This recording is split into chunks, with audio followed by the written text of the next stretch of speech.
Greetings, umprofeti uMandlezulu. Kwafika ukuphila, yangena inhlanhla, baphila abantu, bajabula abantu, babusiseka abantu, baphila kamnandi, baphila soft life abantu. Nangumprofeti wakho omthandayo, sibuyile futhi bazalwane, ngingakayi ekudeni futhi ngicela ukuthi enzaso gijima ku Facebook uyosesha ipage lami elibhalwe ukuthi Prophet Phumlani Nkosi umthandazi omkhulu wasethembisa. Ipage lethu lina 23,000 yabantu, yilo leli page leqiniso likaMprofeti. Bese ugijime uye ku WhatsApp uvele uthi 062 78 98 25 2 umprofeti usend message, ungalobelela ungibulisa, hlala endabeni usho ukuthi mprofeti nayi inkinga yami, mprofeti ngicela ungisize ngaloku.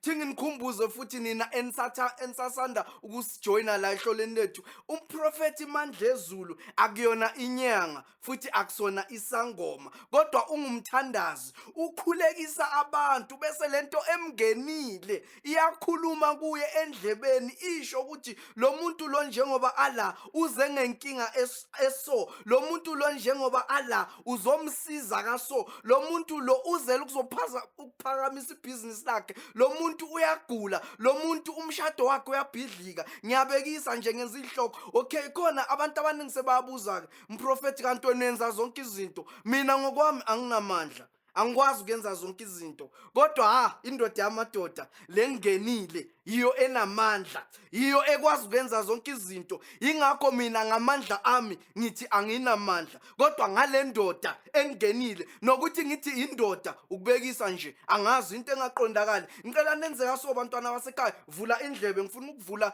indlebe. Kunento engihluphayo emoyeni wami mangilobelele ngihamba esimeni sokuphila. Uthola endlini wonke umuntu wasendlini bayafana. Mntana sekhaya ukumela impilo yakho, nawa amanamba escreenini, uthola ukuthi nonke endlini akekho osebenzayo.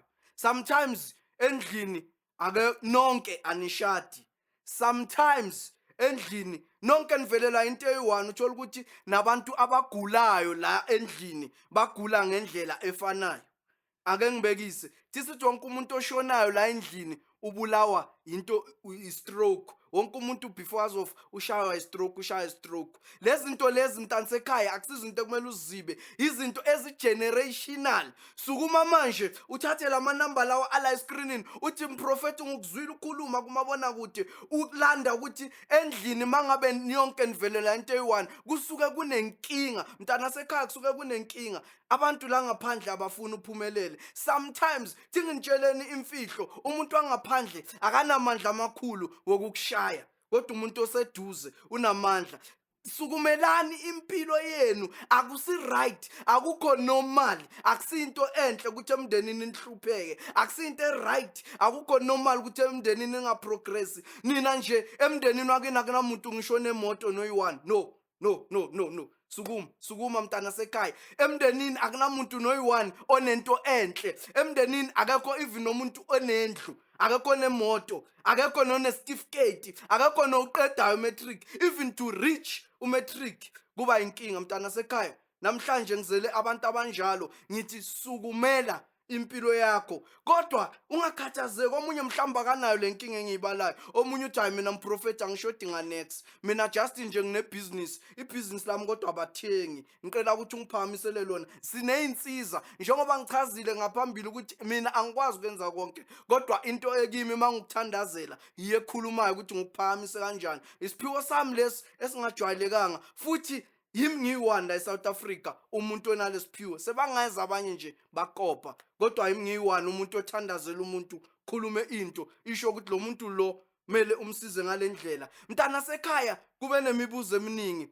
Ngiyabona abantu bayaphikisana, ungamlapha umuntu ngeFacebook, ungamlapha umuntu ngeWhatsApp. Iqiniso lithi yes, kodwa kulo onganayo leyo grace it's no. So kuya ngegrace. Mina nizobabona abantu bafakaza kuma testimonies, mina ngiyakamsiza umuntu noma akuphi. Mina across the country, even kuma borders ngaphandle, abroad, nginabantu from England, Nigeria, Swaziland, abantu engibasizile ngefoni, abangazi angibazi, sikhuluma ngefoni via ifoni. Amandla kaNkulunkulu awalimithekanga, uNkulunkulu akalimithekanga, uNkulunkulu angafika noma kuphi, akalimithekanga. So ngicela ukuthi uyisukumele impilo yakho, ungakhathazeki ukuthi wena lenkinga engikhuluma ngayo namhlanje yokungathola umsebenzi, yokungaprogress, wena unazo lezo inkinga. Mhlawumbe wena unenye nale ongayishongo, thinta umprofeti nawo amanamba escreenini, gijima nje wena ku-Facebook useshe ucinge uthi Prophet Phumlani Nkosi umthandazo omkhulu wasethembisa, bese futhi ubuye uye ku-WhatsApp uthi 062 78 98 252. Baphila abantu, yangena inhlanhla ekhaya. Ngokungibukela kaso inhlanhla seyingenile, ugqobo lami liyafinyelela. Nangu umuntu ke uthi angeke umlaphe umuntu nge-WhatsApp. Mina sengibalaphila abantu, sengibavulele abantu imali nge-WhatsApp, sebatholile imisebenzi. Nizobabona abantu bempela, sithengi la, asifake ama-testimonies. Abantu baphila bathi lo muntu lo asimazi. Niyayazi Fiat yami emhlophe, niyayazi idansu yami ered engiyiphiwa abantu ngamandla wami, ngeke ngikhone, kodwa ngalento ephakathi kwami ngiyakhona. Ngicela nje wena enza so na ihlobo zakho, abangani bakho, family, friends, kanjalo banike lamanamba, ungabi nomona ngalamanamba 062 78 98 252.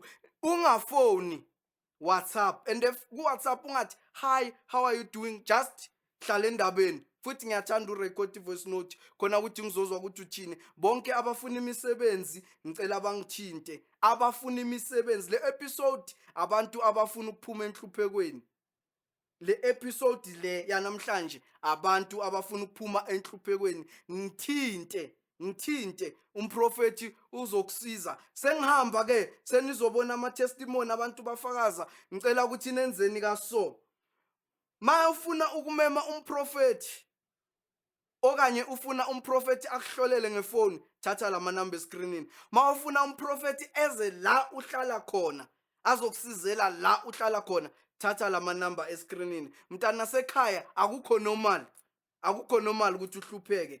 Actually akekho umuntu odalele ukuhlupheka, akekho umuntu odalele ukungajabuli, akekho umuntu odalele ukuthi yena afele enhluphekweni. Akukho normal, ungizwe kahle, akukho normal ukuthi uhlupheke. Ungayivumeli leyo nto leyo.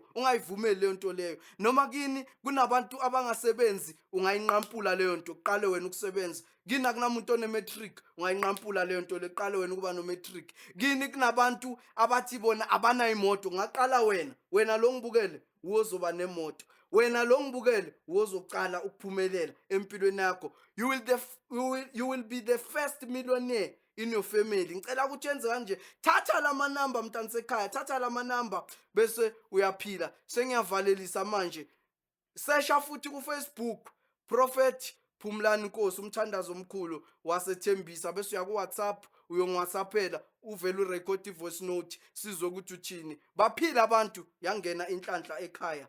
Ngiyabonga, amen.